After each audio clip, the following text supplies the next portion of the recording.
respect to the TOSHA reports, which I don't know if that's ever been discussed in any facility committee meeting before, but I'm going to look into that, and we're going to look at discussing that at the next meeting to see if there are any, and also to look into whether or not that should be discussed at the facility committee level, because I'm not sure that it is. It's fine if it is. If it is, that's no problem. I just want to make sure we're doing the right thing. So we don't have a meeting set yet, but we will see.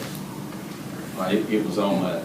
The reason I asked about it was on the sheet that you gave us that said what the facility committee was supposed to do. It was on it. Right. I just cut and pasted that from someone else, borrowed the information to get started when we got started, because we kind of wanted to know where we needed to start. And so I'm not really sure if that. I'm going to look back at it and make sure that's done right. Any other questions or comments? Hearing none, refer to the items of information, little calendar, and some fire department reports. We'll move to items of new business. First is Mr. Tucker with sunshine law violations. Or is your Yes, Mr. Chairman, I have information from the comptroller's office, and I know that you did too. You were listed as on the letter as getting information as I did, and it basically said that it looks like that there, the best they could tell, it appeared that there had been a violation of the Open Meetings Act. And Mr. Tucker, I'm going to read that so that everybody has a clarification of exactly what it says. okay. This is from Alicia Hodge, who's an attorney in the Open Meetings Department, and she writes, I cannot say whether or not the members of the nominating committee violated the Open Meetings Act because I have no first-hand knowledge of what the members actually discussed when they met at the March 18, 2013 Jefferson County Commission meeting. However, based solely upon the information that has been presented to me, to this office, it does appear as though an open meetings violation may have occurred.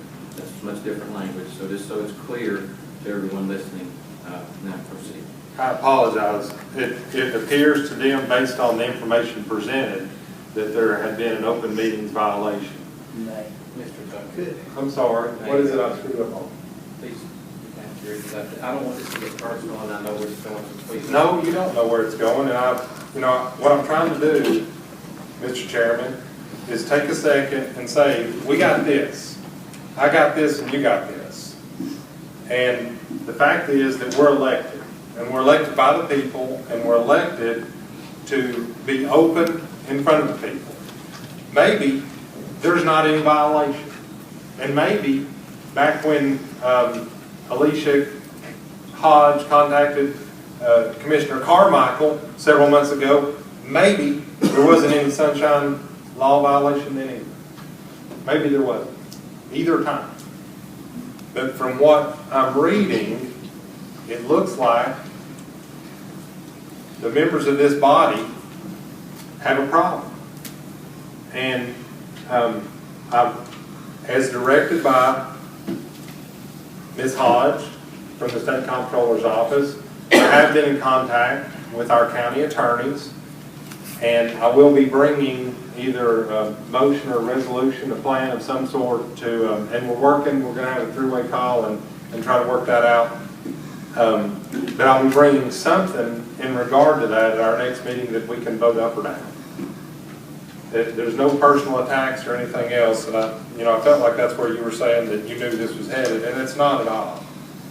But I have contacted our county attorneys as directed by Ms. Hodge, and maybe you did too, Mr. Chairman. I don't know. I know she's okay. So, but I will bring that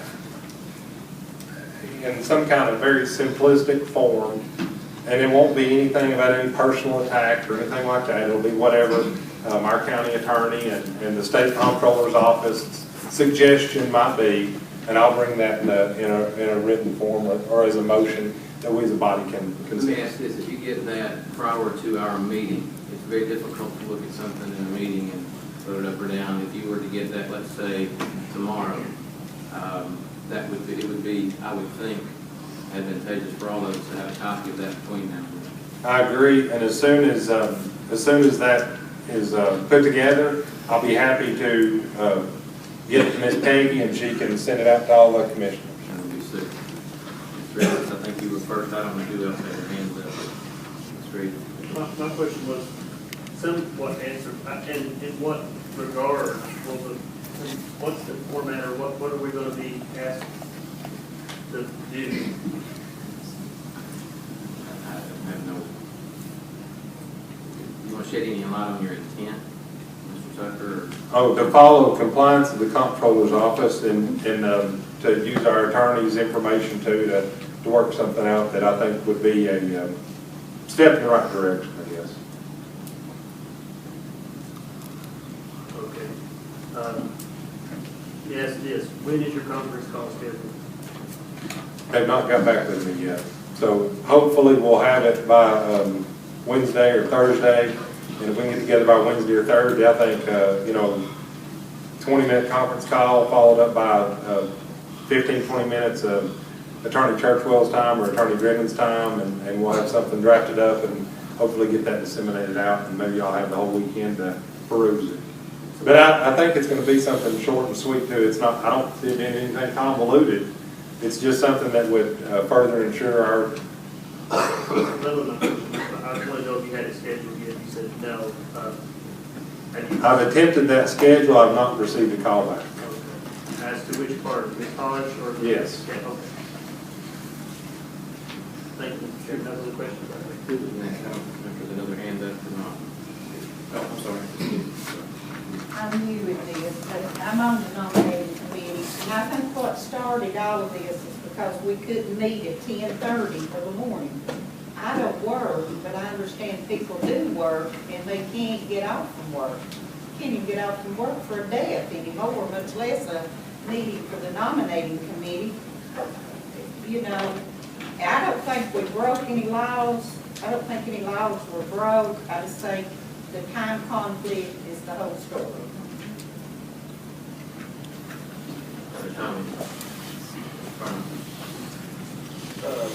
About a year ago, last January, we went through this same little bit, and a new law was brought up by the state of Tennessee that read that it wouldn't be a violation for the sunshine law to be broke for different commissioners to go out and eat together.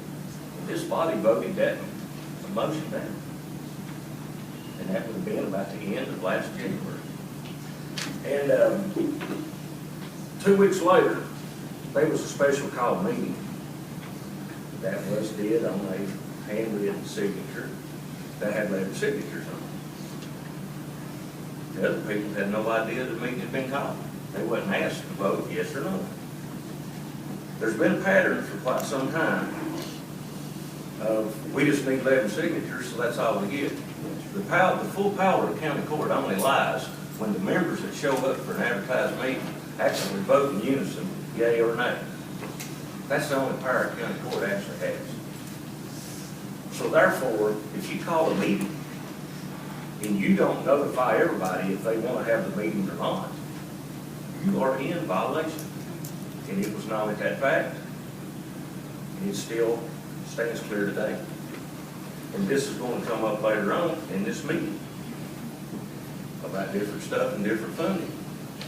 But the point of it is, if we're either going to be a body of rules or a body of numbers, and that's what it's going to come down to.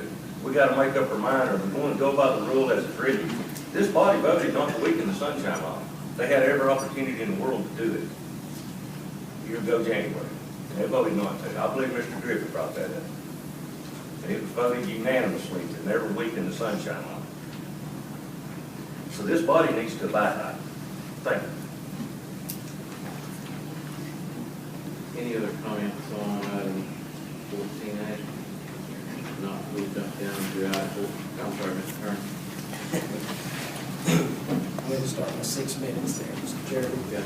I'd like to pass out a copy of this if everybody will take any notes. With respect to the email that came from council in Nashville, there's the Open Meetings Council, Alicia Hodge. I contacted her myself after I heard that there was a report. And I received this email back. I will not read all of it. You can read it yourself, but I will read the first part. I'll read what I wrote. Ms. Hodge, I spoke to you about our immediate complaint sent to you from Jefferson County. Thank you for taking the time to listen to me and for your advice on open meetings and to have an open meeting of the nominating committee. Would you mind responding back with your recommendation to resolve any discomfort? She wrote back, for our conversation on Friday, which was Friday the 19th of March, if the allegations that are set out in the open meetings letter that was sent to Nashville are true, I suggest that during the next scheduled meeting of the nominating committee, there's substantial and full discussion of the agenda items and any other issue that was deliberated on by certain members of the committee after the commission meeting on March the 18th. And then she went on to talk about having the commission secretary to help out and send out notices from now on, because obviously there was a problem with scheduling from the chairman. There was no illegal meeting. There was a necessary question last meeting, and I asked the question, why are we not being asked as members of the nominating committee? And I believe, as I recall, it came down to a rapping on the gavel up there and a direct question of the nominating committee chairman, are you going to contact your members? And the answer was, I will not contact the members of my committee. I think that is exactly what Ms. Busick was referring to when she said the catalyst of this discussion, the catalyst of this problem started right there. So if you ask me, I don't want this to go anywhere personal. I want to stay with this. I'm going right to the rules. Our rules, Rule 6. Rule 6A13 says, under committees, failure to meet. If for any reason a committee chair fails or refuses to call a meeting, the chairman of the board or a majority membership may do so. A majority membership. So we were left with a position of people aren't going to be called, so what are we going to do? And a question was asked. That was it. When can we meet that works for everybody? And 6 members were standing here. Right here. It was not a called meeting. It was not a planned meeting. It was not any kind of meeting. We happened to be standing here, and a question was asked by 6 members. And 6 members said, I can't meet in the mornings. And 6 members said, we can meet at 5:30 or sometime like that. And that's what was asked. The date, the 2nd of April at 5:30. And Ms. Peggy then put the information down, and later on she gained approval from the chairman to send out a memo, which did go out, copy to the mayor, copy to Mr. Longmire and all commissioners on the nominating committee, that there would be a called meeting. The reason it failed was some people considered that they didn't like the agenda, one didn't like the agenda item, and just a couple other things like that. It wasn't that they couldn't make a 5:30 meeting. They could make a 5:30 meeting. Some of the people who agreed to make a 5:30 meeting decided not to make a 5:30 meeting because of the complaint. So that the meeting time was actually a good meeting time. It was not that people couldn't make a 5:30. We do have one scheduled now, Mr. Tucker. I'll let you go last. Is there any other person who would like to speak to this? Mr. Tucker's got, I'm sure, some response. So if there are others, please hold your hand up. If not, go ahead, Mr. Tucker. Oh, I'm sorry. Good. For my part, My 6 minutes weren't up, Mr. Chair. I'm sorry, I still got a minute, 15 seconds. Were you still going? I was. Go ahead. I'll give it to you. I want to remind everybody that's in here that this is not just a one-time thing. This happened in January. A meeting could not be made by all the members. It failed to make a quorum. There was an argument in February about it. Mr. Turner, I really don't think we're getting anywhere because we've got a meeting scheduled at this point from tonight. So I really don't want to rehash who did what when. I understand the complaint of the Sunshine Law. I really don't want to get it back elevated to a point of who did what when. If we're working toward getting a meeting scheduled, I'm good with that, and I think that's positive, and that's where I hope we're headed. And I'm good. Okay, I apologize, I was just simply addressing what caused this complaint to be sent to Nashville. And I want everybody to understand, it's not just a personal thing. It is not a personal thing at all. It's a professional thing. And I felt disrespected, and I felt that many other members of this nominating committee were being disrespected by not being called. And so that's the chief reason why this has come before us. That's good. My recollection of what was asked was if I was agreeable to calling a meeting at a certain date and time. And that's what happened. I specifically adamantly denied any allegation that I violated Sunshine Law in this regard. My intent was, as the rules allow, to have a meeting called, since we couldn't get one before we could get a forum to be there. So as the majority of the committee could sit and say, well, we will pick a time we will have a meeting, and then at that meeting, we will have full discussion and deliberation and action on the items for the committee. Again, that gets back to what I tried to say previously. My issue is not with the matters that are before the committee. It comes down to the courtesy that we should show our fellow commissioners what we do as a body. And that's our hope, is that we continue to have full and open deliberations. As y'all know, I do my fair share of deliberating at these meetings. So I'm sure that that's a little too far for some, but I always feel like I owe my constituents to express my opinion and my feeling as to where we are. So that was my intent, was to have a meeting called for then those items to be discussed. And I did not discuss those items at that time. Any other before we start? On the very distasteful thing of rehashing this thing, I'd like to see it put to bed quickly. But the fact remains that that meeting was called. If it was wanted to benefit the county, if we wanted to proceed with the county, if we wanted to do the business of the county, they'd have been more than them, the item of the chair and a meeting date set on that agenda, boys. That's just all it is to it. You can put lipstick on that pig, but at the end of the day, it's still a pig. And we can sit here and rehash it.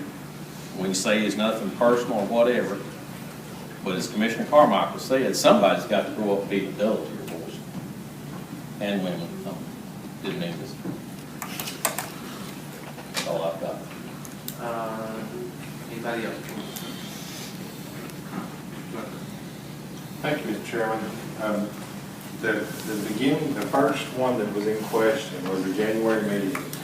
And the reason behind me as chair setting that time for daytime is because in January, it gets dark very early. And I know that we have some elderly people on our nominating committee. And I know that in the past, there have been some meetings called after dark, and those people have told me they couldn't drive.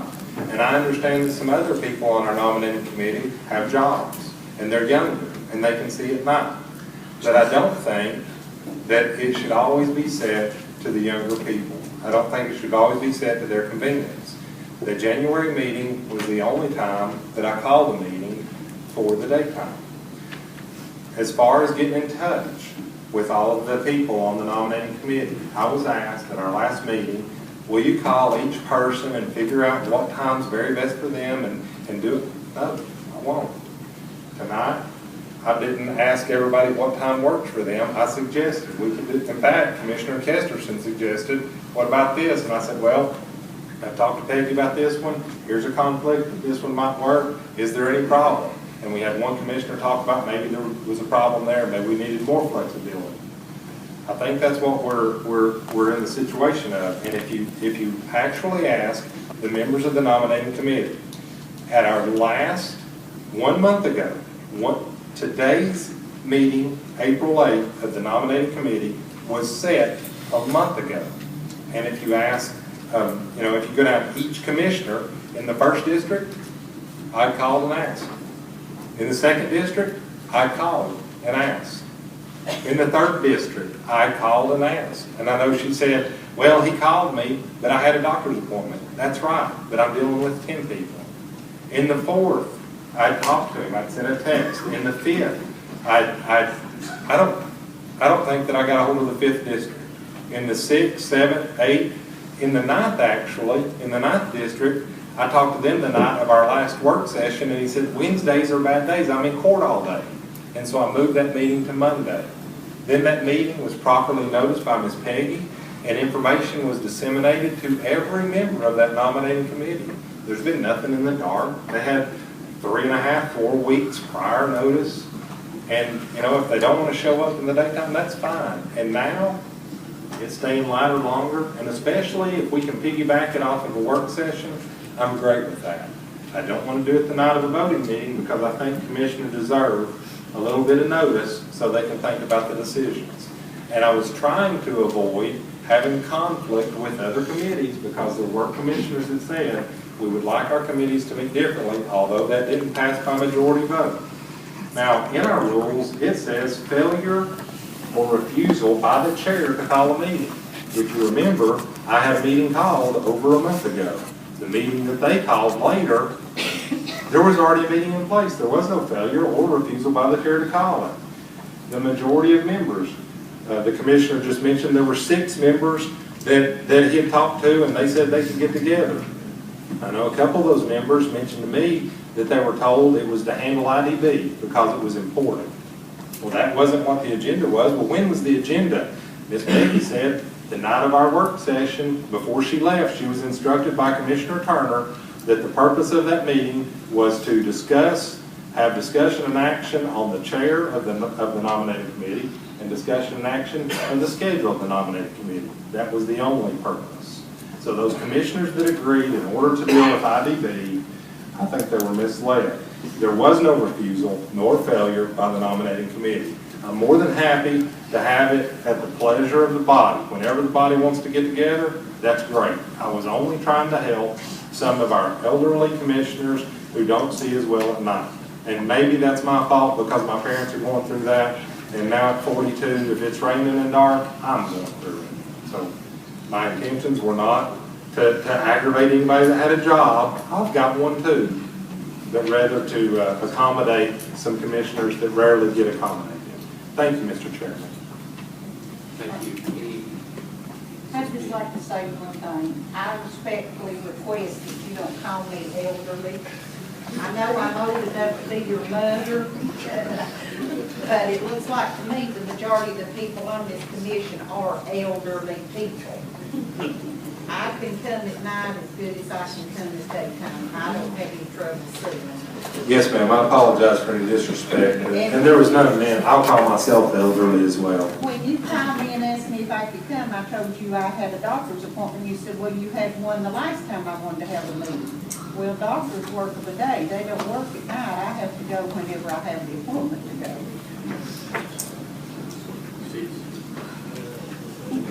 I'm glad that you called me elderly because 3 years ago, the things that happened to me, I might not be sitting here right now.